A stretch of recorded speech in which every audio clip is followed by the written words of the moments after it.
Blog Talk Radio. Well, here we go. It's a throwdown on Tuesday. It's Halloween, and man, oh man, a little trick or treat. I'm feeling good. 2 weeks from today, I'll be 62. So great things happen as we turn into a new month. But this is not me. It's all about these guys. It's the show, the American Sports History Podcast, hosted by a brother, a mentor, and a friend, Peter Ray in Cleveland, Ohio. Yours truly, Mark Mancini, producing in Los Angeles, 347-205-9631.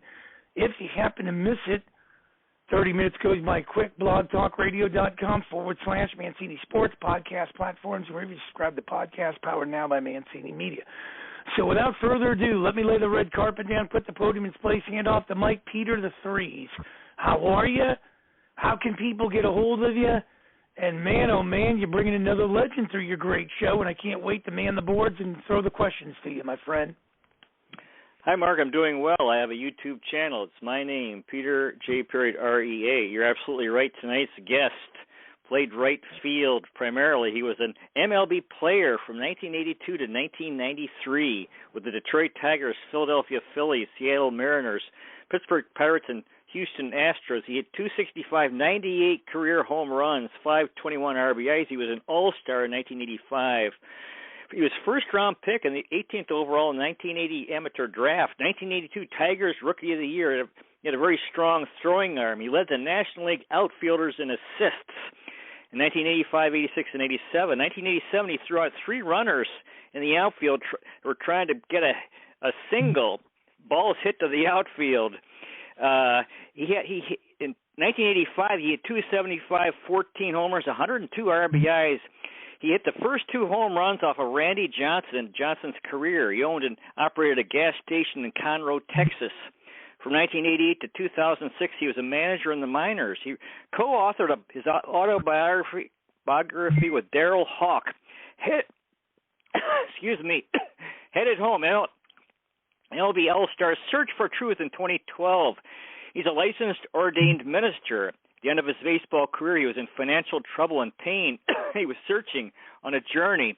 God came into his life when he was broken. He found hope and grace in God's plan. Welcome to the show, Mr. Glenn Wilson. Thanks, Peter. It's good to be with y'all. Oh, it's wonderful to be with you. First of all, would you like to talk about your book? Yeah, it's been out now for about, I think 8 years, something in that area, 8 or 9. And yeah, God put it on my heart to write my story. A lot of people don't know you, other than the player in the uniform. And so I felt like my way to give back would be just to write my story with pen and paper. And when I got through writing it all, I ran into a young man who collects autographs for people, who was a pastor in Dallas, Texas, and I asked him if he would co-write my book with me. So we got it out, and you can buy it on Kindle, I believe. It might not be on Amazon anymore, but it still might be there. It is on Amazon, and you get it. It's available Kindle, Amazon. So yeah. Okay. Good. Thank you. I don't keep up with the numbers and stuff like that anymore. I just hope it helps somebody. I think when you read my story, it'll be like most Americans that grow up without a dad, but they have one influence in their life that wanted to be a Major League Baseball player that was 8 years older than them, or maybe it is their dad, that really wants their kid to be a baseball, or they want to be a baseball player, or wanted to be a baseball player, and they didn't make it, so now they have a son. And if they have that son, of course they want them to play well. And the hardest part is nowadays, with all the technology that's out for kids to use, and these games started with Xbox, and then moved on to all the other games now you can get on your phone.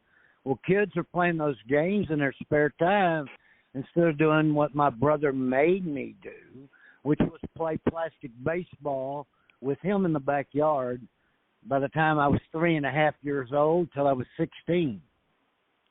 And so that's my story. And I tell, once I got to college, what my thoughts were, how I went about doing my work.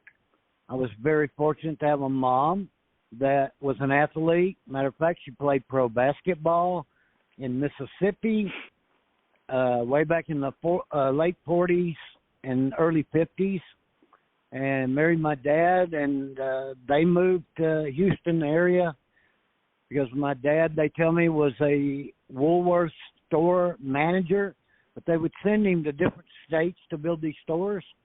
And finally, a Jewish gentleman here in Houston offered him a full-time job to where he didn't have to go open up any more stores. He could settle down finally and be home with his wife and his one child he had at the time, which would be my oldest brother.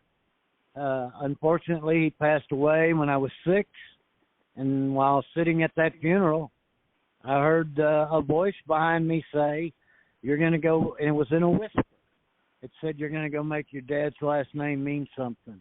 And I knew at that moment, because I turned around and looked, and there was nobody there, and I didn't have the emotion of someone dying yet. I didn't cry at the funeral.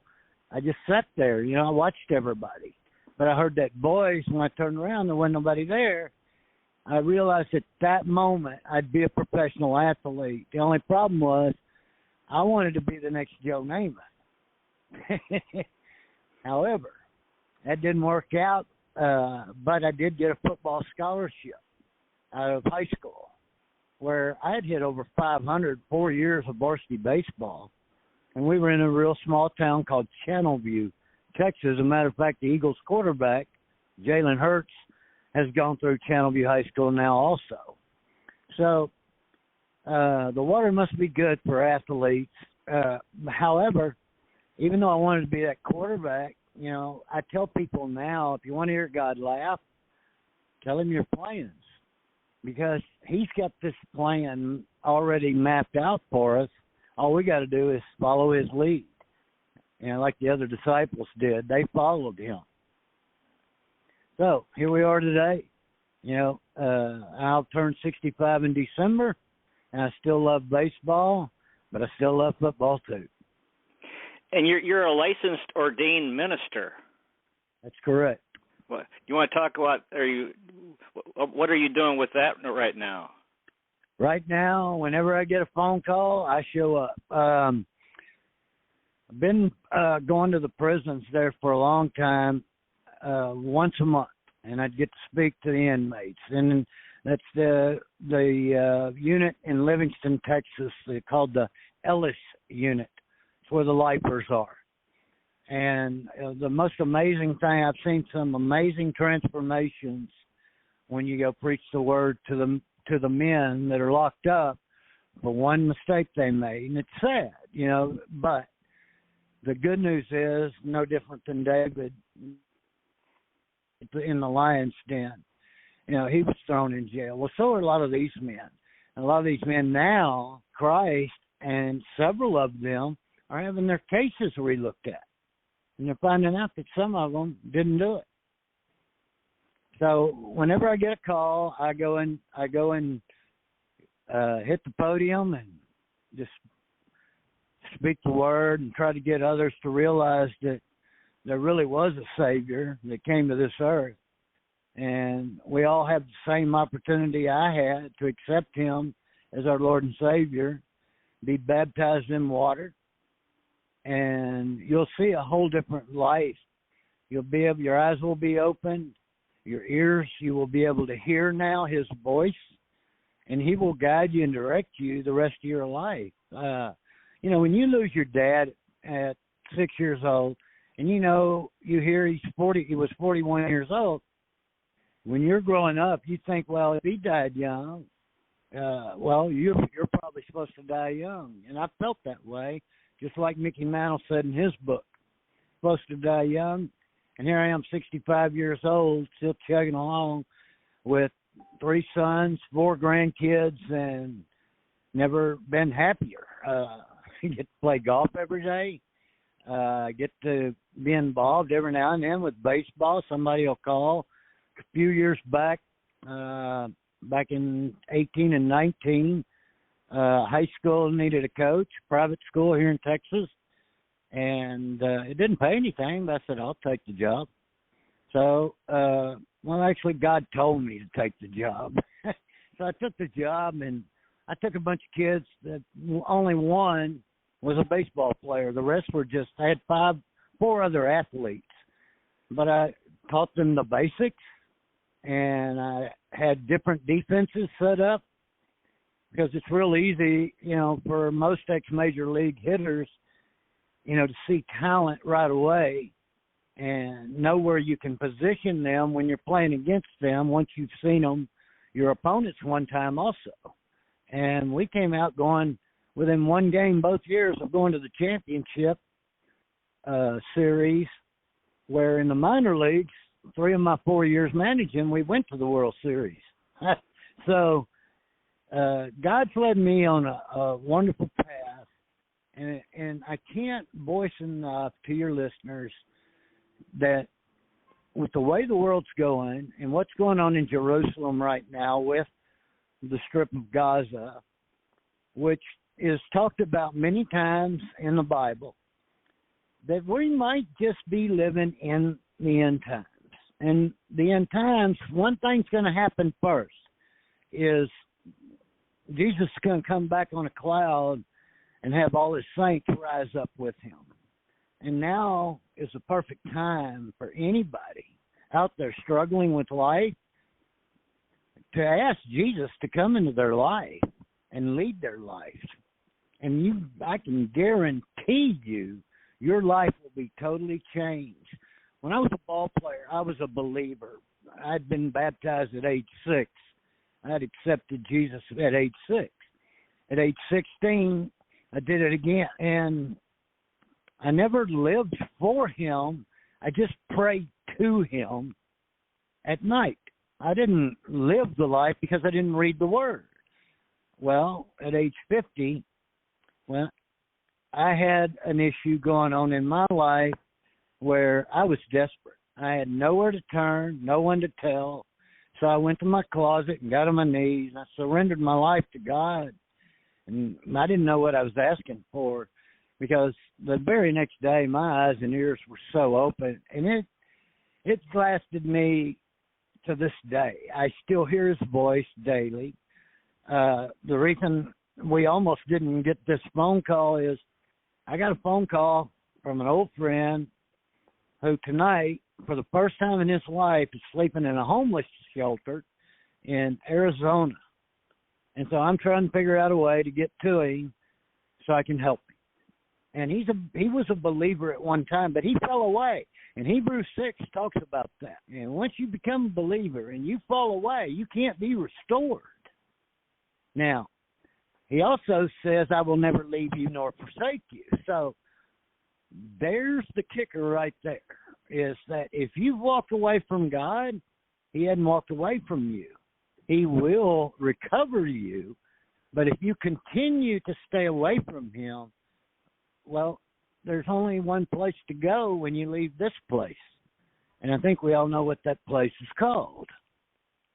So with my ministry, I try to do as much as I can in the area, but I go everywhere. I've been to Mississippi I don't know how many times.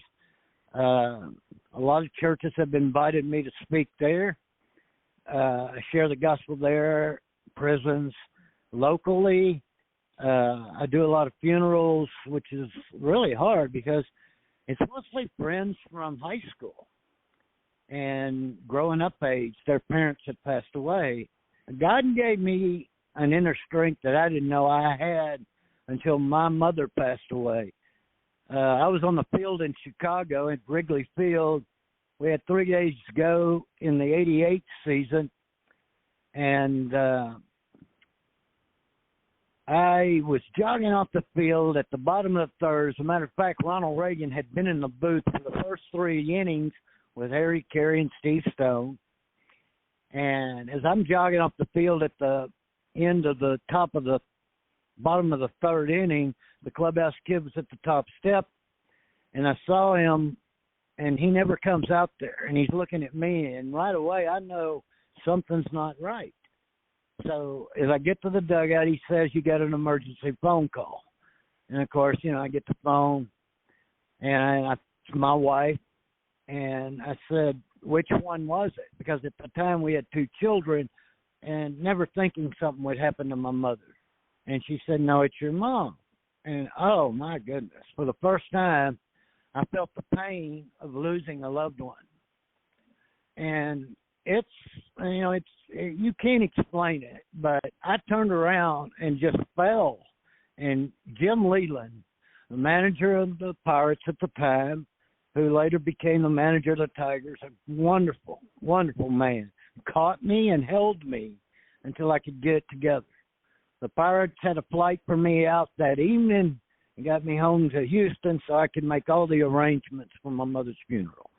Now, moving forward in life, once I started reading the Bible after I surrendered my life, it opened my eyes and my ears to where I was seeing heaven on earth. I was seeing the good things to where if I looked at a billboard and it said Miracle Grow, the product that'll make your plants the greenest in the world, I literally would only see the word miracle. It would be a billboard that said miracle. And I'd been by that billboard 1,000 times. I knew exactly what it used to say, but once my eyes were open, I knew what God had it saying. So that's kind of a tidbit transformation is taking place. Do you want to give an overview of your MLB playing career? Yeah, now as I look back at it, I was really good coming out of high school, coming out of college, but I went to college to play football. The receivers coach asked me to play baseball. I said, "Will it get me out of spring football?" He said, "Yeah." I said, "Okay, I'll play." So I played, and, my freshman year goes by. I did great in football. It was all conference. I was wide receiver, led the receivers in yards per catch. I was also the punter. I won the conference punting title. God had given me so much athletic ability that it was crazy. So anyways, after my junior year, I'd hit .439 my junior year. And we're playing against Texas, SMU, Baylor, and I'm at Sam Houston State, which is not a big-name college back then. But we were playing in baseball. We played all the big schools because we were known as a powerhouse baseball school. And so my junior year, there were 30 scouts at all of my games. And they were calling me out of class and calling me in the mornings, asking me to come out and run a 60 for them. And I would. And after a while, I just told them, "No, I'm not running anymore. If you want to draft me, draft me. I'm going to play pro football anyways."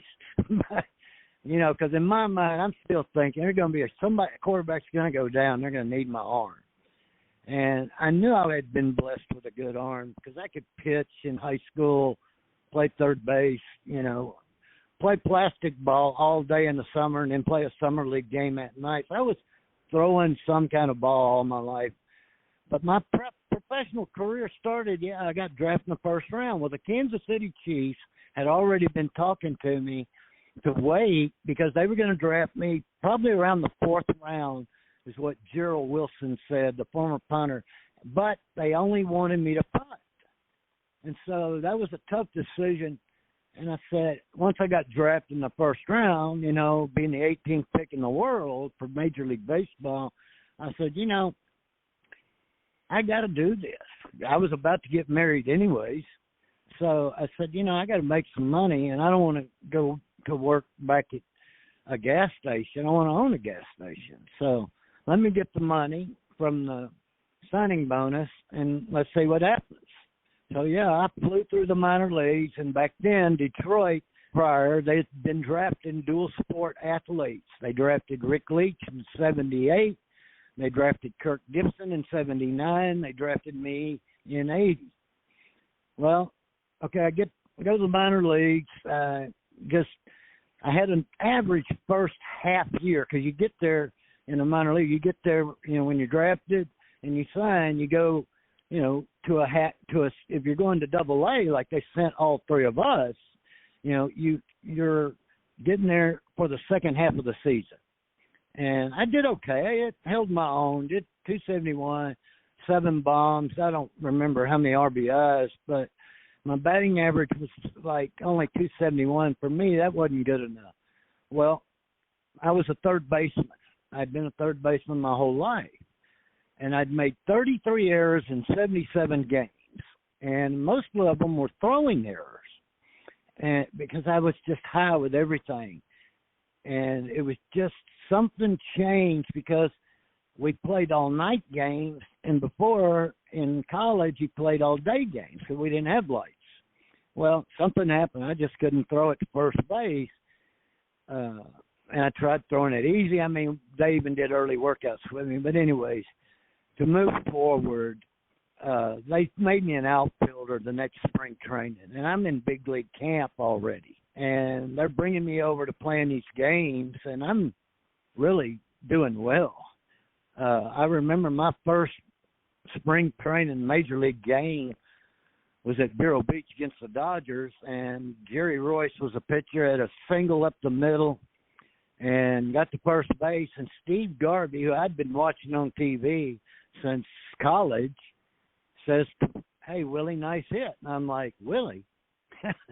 I'd never been called Willie in my life. So, and that sucked. For the rest of my life, everybody in baseball knows me as Willie, especially Harry Callis. He gave me the nickname again when I got traded from Detroit to Philly. So anyways, to get back to the story, to the road, I get to the big leagues in '82.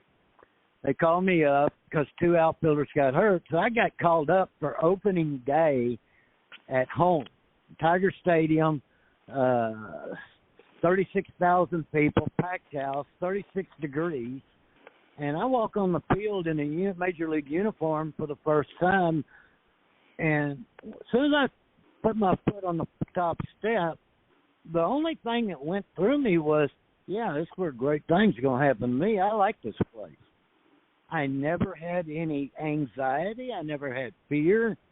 It was crazy. I was like, well, I knew this was going to happen since I was 6 years old. I just thought it was going to be the other sport. So let's play baseball like you play football. And so that's the only really good thing I can say about my career in baseball is I played every single game like it was a football game. So I went as hard as I could. And, boy, looking back, I am so thankful to get 10 years in the major leagues. I mean, a kid from Channelview with no dad, that's been beaten on a plastic ball. By the way, my brother gave me a broomstick, which he broke the broom and gave me the stick. So I swung with a stick and was hitting a plastic golf ball that he could make curve 3 feet. By the time, so by the time I'm 6 years old, he had invented a game called Automatic Men, where it was just him and I playing, but whoever was pitching would decide if a ball's hitting a hole, did the shortstop make the play or not? And of course, Big Brother wins out a lot. So I would be griping at him like, that ball's in the hole. Metzger couldn't make that play because he would always be the Astros and I had to be the Giants because he knew both their rosters. And so if we played this game every day. And so we didn't have those gadgets I talked about. So back to my major league career now.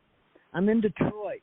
For some reason, I don't know why it was, something must have happened to Sparky in Cincinnati because he did not like bringing rookies up, and especially early. And see, I was supposed to spend the 82 year in AAA the whole season, but they had 2 injuries in the outfield. They needed an outfielder.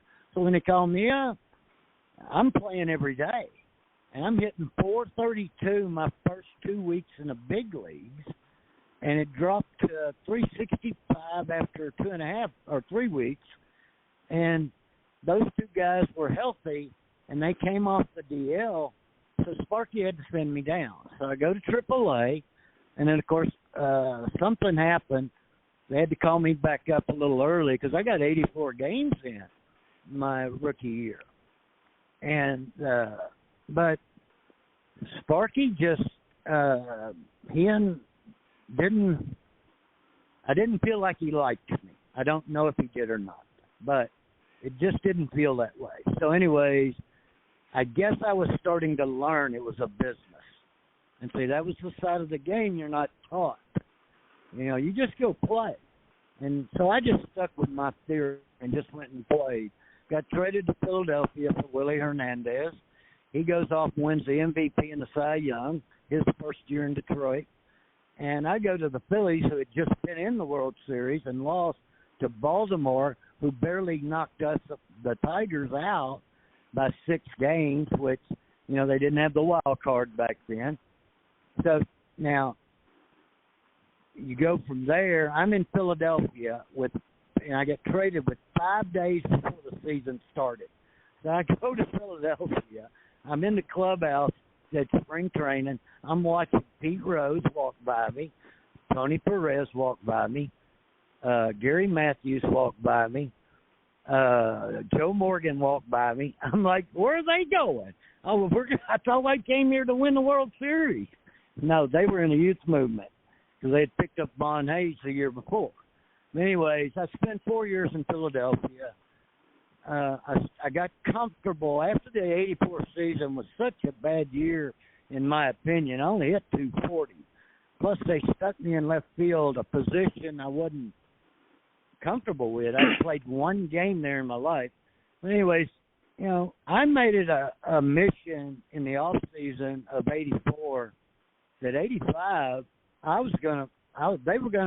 actually said on camera that you're going to see a different Glenn Wilson this year. And lo and behold, Mike Schmidt, I was hitting 5th behind Schmidt, and he had a terrible start. Mike was hitting around $180 at the end of May. So every time I came to the plate, it felt like there were runners on base or they were loaded. And, I mean, I was just hitting line drives the other way because in the National League back in the day, you had a lot of right-handers that they threw really good fastballs, but they threw the slider. They didn't have a lot of change-up pitchers. And so you had to learn to hit that ball to right field or you weren't going to put up the numbers. So I had the big year, making all-star team. You know, everybody's kind of pumped. The next year, same thing, hitting 5th behind Schmidt. Now they're pitching to him more. He wins his 3rd MVP. But our team, we just don't have a lot of pitching, but we had the best closer in baseball when Steve Bedrosian won the Cy Young Award. So our teams offensively, heck, we one game we won 26-7, which I think that record hasn't been broken in Philadelphia yet. It may have gotten broken, I'm not sure. So then they fired John Felski. They bring in Lee Elia, and, you know, we bring in Lance Parrish because of the collusion was going on. And I'm in the middle of that negotiation because Bill Giles is telling me what to tell Lance Parrish. And Lance is wanting to stay in Detroit, but they won't give him the money he's worth. And so, anyways, he ends up getting the $1 million he wanted, comes to Philadelphia, and he struggles his first year. But when he comes, it moves me down to 6th. Then they bring in Mike Easler. That moves me down to 7th. And I've got Steve Jiltz sitting behind me. So I don't have as many runners on base anymore, and I only have 54 RBIs. So I end up getting traded to Seattle that winter. I go over there, and that winter I had an incident with my heart where it was going into atrial fibrillation. And that's not a good feeling. And it's a dangerous feeling. As a matter of fact, 90% of all heart attacks happen after you go into AFib before you have the heart attack. Well, that happened to me that winter. And they put me on a medication called CoreGuard which the doctors didn't realize it slows your reaction time down. So I'm in Seattle playing on a medication that, you know, it does keep my heart in a sinus rhythm, which is normal. But at the same time, it made me lethargic to where my bat wasn't as quick. I got off to a 0 for 21 start. And so I finally went in and told the trainers what had happened. I didn't tell the Phillies. I didn't tell the Mariners because my brother and I's thought process was, if they find out I've got this, then they're not going to let me play.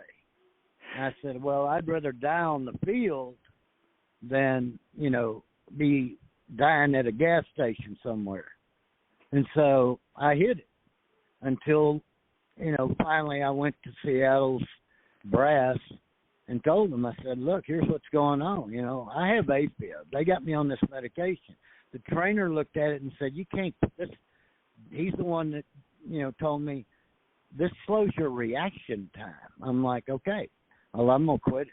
He goes, no, you need to be on something if you go into AFib every now and then. I said, no, I'll take my chances. Well, lo and behold, I didn't know the GM was working on a trade with Pittsburgh. The day I quit that court guard, I get traded and go to Pittsburgh, and I'm right back to my old self. I'm driving in runs. I'm having a good year. I actually ended up with a decent year with the two teams, combined totals. And then, you know, I had another year in Pittsburgh. And then I got traded to Houston because Leland needed a left-handed hitting catcher named because Mike LaValliere was his catcher, and he was a left-handed hitter. And he got his knee tore up, and Houston traded for me. And but the trade didn't go through. Ashby turned the deal down. He was a 5-10 guy. So anyways, I get to Houston. I have a good year. I have a second decent year. But I tear my knee up, and then after I tear my knee up, I got about a year and a half of rehab to get it in shape. I went to spring training 91, 92. 91 was with the Braves. Matter of fact, Deion Sanders was there, so we went to spring training together. And the Braves had given me $150,000 just to show up and see if I could, you know, go and be a right-handed hitter off the bench, and defensive outfielder, third base, first base guy.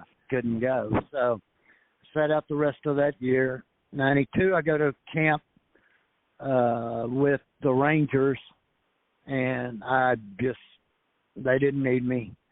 93 rolls around. Now I know my knee's good. And I go to spring training with the Pirates, and they asked me to start the year in AAA. I did, because I only needed like 28 days to get the full 10 years in. And so, sure enough, I get called up. I got about 32 days, I think, I want to say. Something like that. I only had like 11 to 14 at-bats with 11 strikeouts, but I did get 2 more hits to get 1,098 hits in my career. And I think the biggest things I remember is like getting my 1,000th hit in the Astrodome, you know, where I grew up 15 minutes from. So that was cool. Making the All-Star team, that was cool, but, man, that was scary. I'm in the locker room with Nolan Ryan, Pete Rose, Fernando Valenzuela. I mean, future Hall of Famers. So I was pretty quiet for that game. Mr. Wilson, I got to cut you off. We're in overtime. Wow, tremendous. I'd love to hear you keep going here, but we'll have you back. Thanks so much for coming on. Do you have any final words tonight for our audience? Yeah, just if you get a chance to pick up that book, I think it's down. I dropped it to $6. If you get a chance, pick it up. Change your life. Thank you for having me on. Oh, wonderful, wonderful interview. Tonight we had Glenn Wilson, MLB player from 1982 to 1993. We'll definitely invite him back, and wow, that's just tremendous. Next week we're going to have Bill North, the starting center fielder and leadoff hitter for the coolest MLB team of all time, the Oakland A's from the early 1970s. Dear listener, may the road rise to meet you. May the wind be at your back. May the sun shine warm upon your face and rains fall soft upon your fields. And until we meet again, may God hold you in the palm of his hand. Good night, everybody. Thanks again so much, Mr. Glenn Wilson. Thank you. Thank you.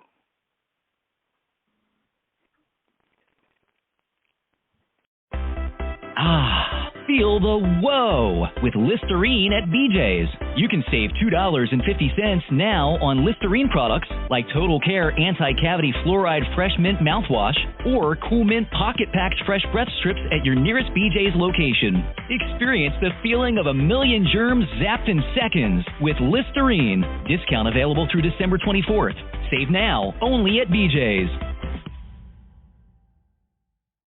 When you look around your home, what makes you smile? Personal touches, beautiful light, lines, colors, things of quality that enhance your life. California Closets specializes in making space for what belongs, with richly textured finishes and quality materials that last. From the bedroom to the pantry to the mudroom, everything we do is custom designed, built, and installed by people who take pride in serving you. Think of it as practical magic. Book your free design consultation today at CaliforniaClosets.com.